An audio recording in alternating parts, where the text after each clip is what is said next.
Casa de Vidro é um ponto de cultura que começou a sua trajetória em Goiânia em 2019 e a gente colocou esse nome para honrar também a trajetória de Gilberto Gil, de Juca Ferreira, quando eles foram nossos ministros da cultura e fizeram essa proposta, né, para o país de desenvolver pontos de cultura através de todo o território nacional que fizessem realmente a cultura ser uma força viva da nação e criando grandes teias, né, de colaboração e com os pontos de cultura sendo centros culturais dotados de estúdio audiovisual, onde o cidadão pudesse também ter incrementada a sua participação social e inclusive a sua participação política, né? Então, um pouco para honrar essa trajetória, nós decidimos em 2019 criar a sede física, né, o Ponto de Cultura Casa de Vidro, e temos desenvolvido então esse trabalho nesses últimos anos, num espaço que tem uma livraria, né, com vasto acervo de livros usados e novos, revistas, DVDs.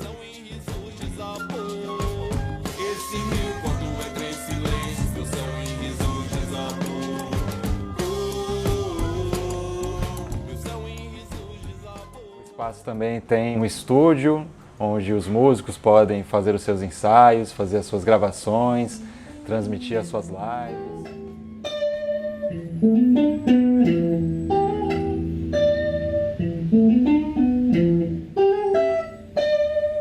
A gente também trabalha muito fortemente com audiovisual, então produzimos documentários, videoclipes e para além disso nós temos aqui no nosso espaço várias parcerias, né, com outros projetos, como é o caso da Rede Agroecosol, que trabalha com a distribuição de cestas agroecológicas na perspectiva da economia solidária.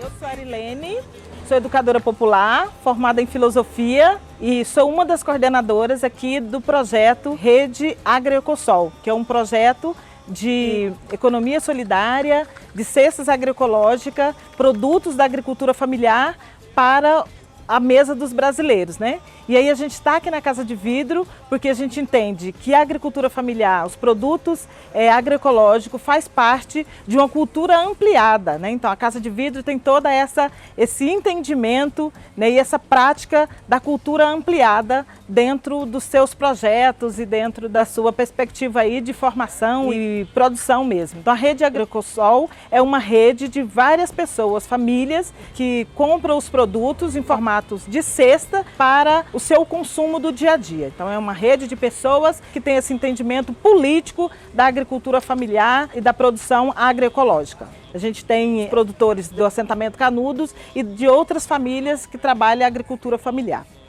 Também tem outros produtos, né, como os pães artesanais, que é produzido por mim mesma, né, então também compõe essa cesta, alguns produtos da cultura, né, que a gente tem comercializado aqui nesse projeto da Casa de Vidro.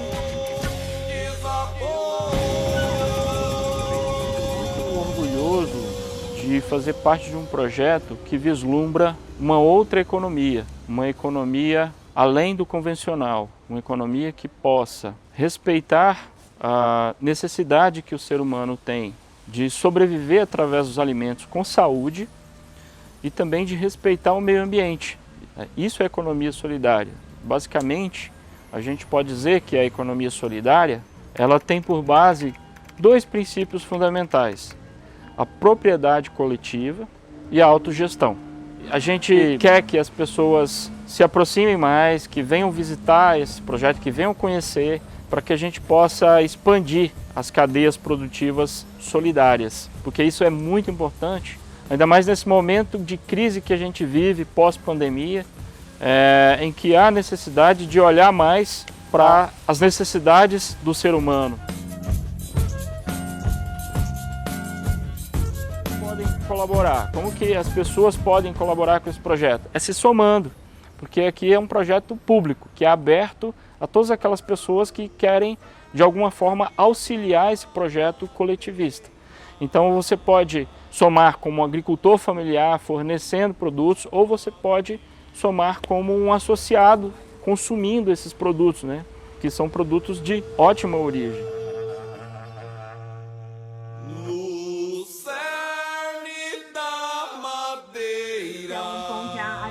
Faz, que é aqui da rede. Hoje eu tô levando um com Ora Pronobis, então tô levando polpas de fruta, sabendo que é uma fruta saudável, sem agrotóxico, batata doce, mel, né, folhagem, alface, rúcula, e além do que é um espaço da gente encontrar pessoas, né, de trocas, sempre muito enriquecedor. Então é um grande prazer fazer parte dessa rede, como de alguma forma coagricultora, né, no sentido que a gente faz uma associação mensal. Então os agricultores, eles têm essa confiança de que eles vão ter aonde escoar a sua produção, e a rede Agroecosol é que possibilita que esse consumo consciente aconteça. Então é isso aí, gente, venham para cá, se associem, olhem os diferentes planos que existem. Tem planos mensais de diferentes valores, você escolhe semanalmente os produtos e aí você vem aqui retirar, estar na Casa de Vidro, né? Aos sábados tem ensaio do Coró de Pau, eu faço aula também com o pessoal do Coró de Pau, nas quintas-feiras, que eu sou iniciante ainda na percussão, mas tem para avançado, para quem já tem mais experiência. Então cheguem, venham aqui conhecer esse pessoal muito especial que está aqui, né, da Rede Agroecosol e da Casa de Vidro.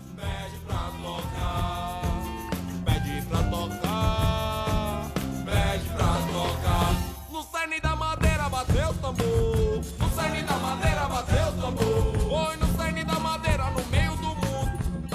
Trabalhando assim no quintal fica um pouco mais despojado, né? Eu acho que concentra e descontrai mais. Os alunos ficam mais libertos, né, para aprender a percussão. A linguagem flui muito mais descontraída, digamos assim, sem aquele rigor de uma sala de aula. Esse quintal, ele deixa essa coisa mais descontraída, rolar assim, desse jeito. E combina muito com a percussão afro, a liberdade sonora, que é o que a gente precisa levar para a cidade. Ser próxima à comunidade, não ser só palco, não ser só estúdio, porque o estúdio limita a percepção das pessoas com a liberdade que a percussão traz, porque a percussão confunde, ela precisa, né, ecoar, ela precisa transbordar as paredes, né? E o fato da Casa de Vidro ser aberta facilita essa sonoridade, sabe? Facilita que expanda, que vibre, que transborde as paredes, o quadrado, né? Facilita o acesso, né? Isso facilita o acesso, as pessoas que passam ouvem, vão se acostumando, que esse é um processo educacional também, né? Para a comunidade, não só para o poder público, principalmente para a comunidade, porque a percussão, principalmente a afro-brasileira, é muito marginalizada. Você imagina uma pessoa branca ensinando percussão afro. Já existe uma barreira natural para isso, mas se é executado de forma fiel, digna, primorosa, respeitando a ancestralidade, com conteúdo oral, que é a base fundamental do trabalho do Coró de Pau, que é a oralidade, né? Que não está na academia, não está na escola. Então, esse espaço aberto contribui 100% nessa expansão sonora que a gente precisa, né?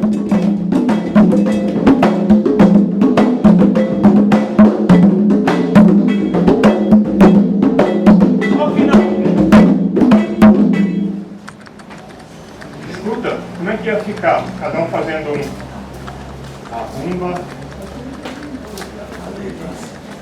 o funk, ia dobrar o tempo do funk nesse caso.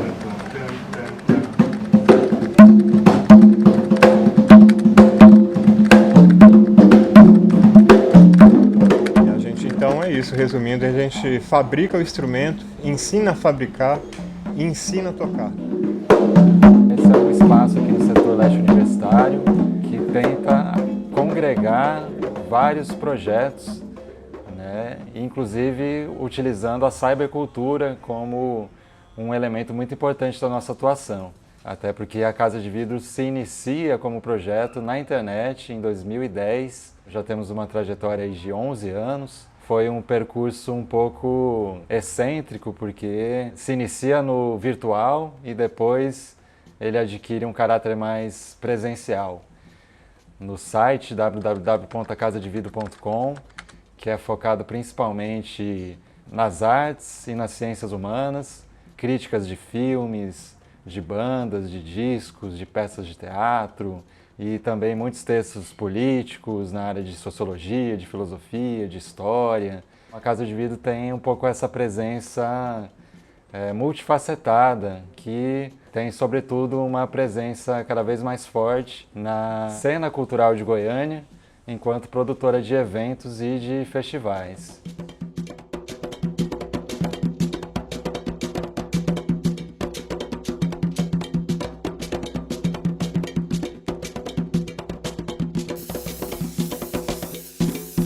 Esses anos de 2020 e 2021 acho que vão realmente entrar para a história da Casa de Vidro como talvez os mais difíceis e desafiadores, né, de todos que já vivenciamos, né?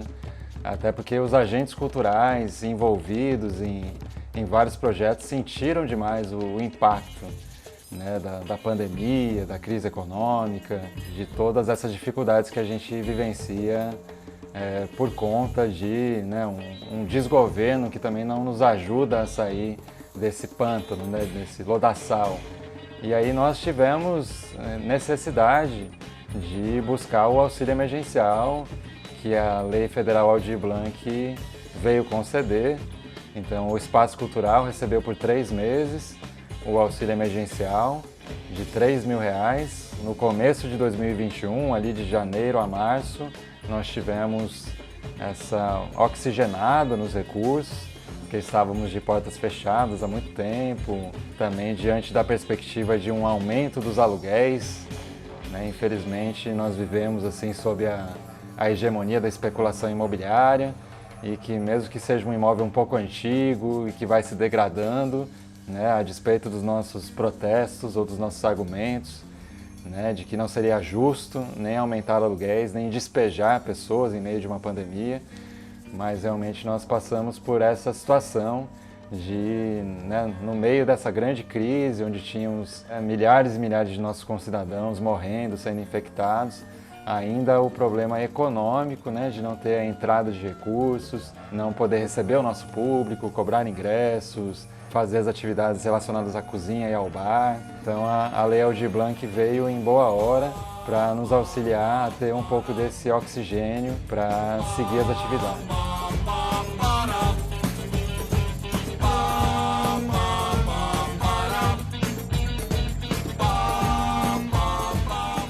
A nossa participação, tanto minha como da professora Lúcia Rincon, nas atividades da Casa de Vidro, é como agricultor e também, recentemente, colocando à disposição dos interessados o livro sobre a Comuna de Paris, o proletariado toma o céu de assalto, em sua 3ª edição, e vários números da revista Crítica Marxista.